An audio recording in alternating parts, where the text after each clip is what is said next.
پچھلے ویڈیو میں یہ بتایا گیا تھا کہ الحاد کا ایک سبب عیسائی علماء یعنی مستشرقین کا ظلم و ستم تھا۔ دراصل الحاد کی نشأت ثانیہ یعنی سیکنڈ فیز یورپین عوام کی مذہب کے خلاف ریئیکشن کا نتیجہ تھا، اور استشراق کا ٹرننگ پوائنٹ یہودی اور عیسائی علماء کی اپنے عوام کو منانے کی گھٹیا پالیسی تھی۔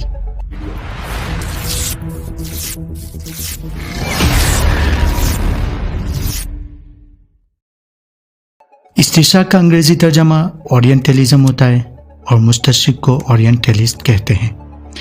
ہم یہ بات بھی سمجھتے چلے کہ مشرقی ممالک سے مراد عرب، ایشیا اور افریقن ممالک ہیں، اور مغربی ممالک سے یورپ اور امریکی ممالک ہیں۔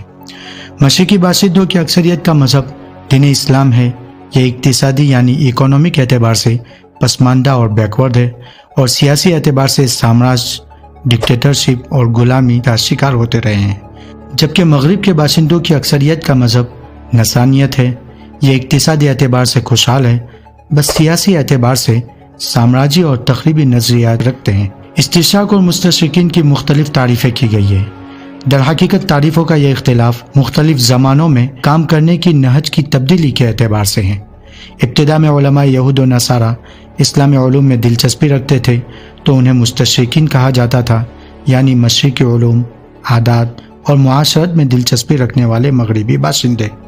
پھر بعد میں چل کر ان کا نہج بدل گیا، اور اسلام میں شکوک و شبہات پیدا کرنا، اسلام کو غلط انداز میں پیش کر کے اس کی شبیہ بگاڑنا، اور قرآن و حدیث کے مفاہیم میں کھوٹ بوٹ کر کے انہیں ناقابل عمل دکھانا، یہ مستشرقین کا طریقہ عمل ہو چکا۔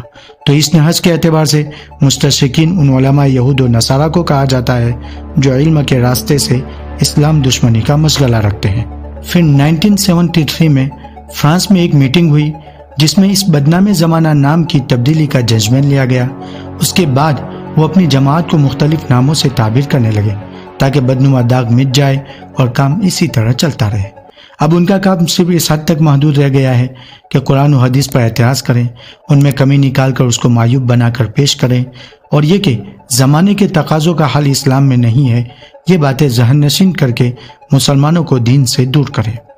جہاں تک ان کا پہلا مشن تھا کہ اسلامی شبیہ بگاڑنا، اس کی ایک ایک سنت کو مٹانے کی سازش کرنا اور مسلمانوں کے اتحاد کو عداوت میں تبدیل کرنا، عملی طور پر مسلمانوں کو کمزور کرنا اور اسلامی اعمال و لباس کو حقیر بنا کر پیش کرنا، تو یہ سب کام اب ٹی وی، موبائل اور میڈیا وغیرہ سے لیے جاتے ہیں، اور وہ اپنی اس سازش میں بہت تیزی کے ساتھ کامیاب ہو رہے ہیں۔ تو آئیے ہم مستشرقین کی تاریخ اور ہسٹری کو معلوم کرنے کی کوشش کریں۔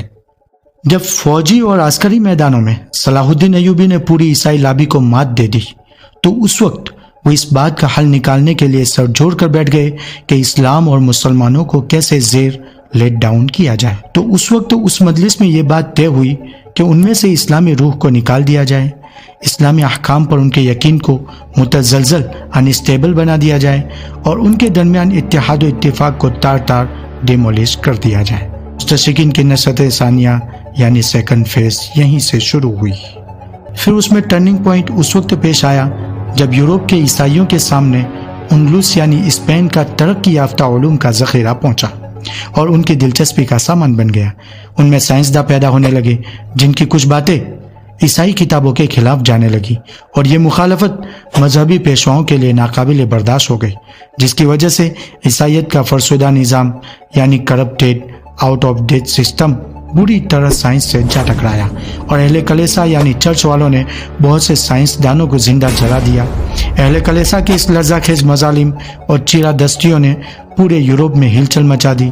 بالآخر ان لوگوں کو چھوڑ کر جن کے مفادات کلیسا سے وابستہ تھے، سب کے سب کلیسا سے نفرت کرنے لگے۔ دوسری طرف وہ عوام جو اب تک غربت اور توہم پرستی یعنی سپرسٹیشن کے بوجھ تلے دب کر اہل کلیسا کی کٹپتلی بنی ہوئی تھی، وہ صنعتی انقلاب جدید تہذیب، نیو کلچر اور نئی اخلاقی اقدار کے ظہور کے بعد اہل کلیسا سے کٹ رہی تھی، اور اس بات کا خطرہ اور زیادہ لاحق ہو گیا تھا کہ عوام پر اہل کلیسا کی گرفت ڈھیلی پڑ رہی ہے۔ تو چونکہ صدیوں سے مسلمان اور عیسائی اقوام برسر پیکار تھی، اس لیے عیسائی علماء کو اپنے اقتدار کا تحفظ، پروٹیکشن اسی بات میں نظر آیا کہ اپنے عوام کے سامنے اسلام کو ایک خطرہ اور دشمن بنا کر پیش کریں۔ چنانچہ انہوں نے اپنی اسلام مخالف کوششوں کو اور زیادہ تیز کر دیا۔ اس مشن کے لیے اہل کلیسا نے اسلام اور مسلمانوں کی شبیہ بگاڑ کر پیش کرنے کی سازش رچی، جس کے لیے انہوں نے ابتدائی اسلامی فتوحات، صلیبی جنگوں میں عیسائیوں کی شکست اور اس کے بعد یورپ کے بعض علاقوں میں سلطنت عثمانیہ کی نصرت کو غلط رنگ میں پیش کیا۔ دراصل ماضی کی انہی فتوحات نے اہل یورپ کے دلوں میں مسلمانوں کی عسکری قوت اور فوجی کامیابیوں کا سکہ بٹھا رکھا تھا، جس کی وجہ سے یورپ کے عوام مسلمانوں کو ایک طاقتور اور فاتح قوم یعنی وکٹوریس کی نظر سے دیکھتے تھے۔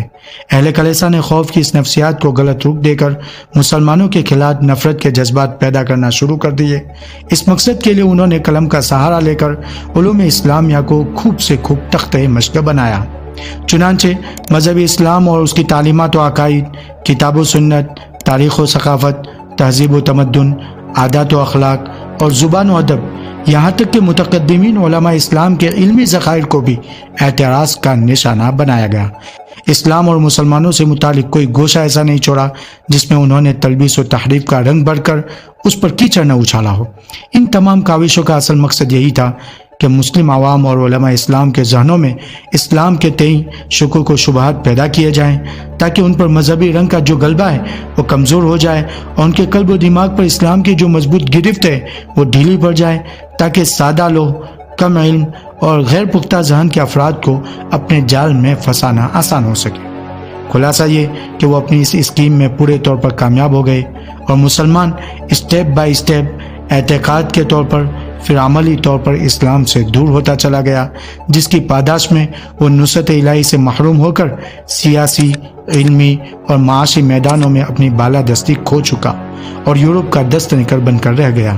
دوسری طرف اہل کلیسا کو ان کی کھوئی ہوئی مقبولیت واپس مل گئی۔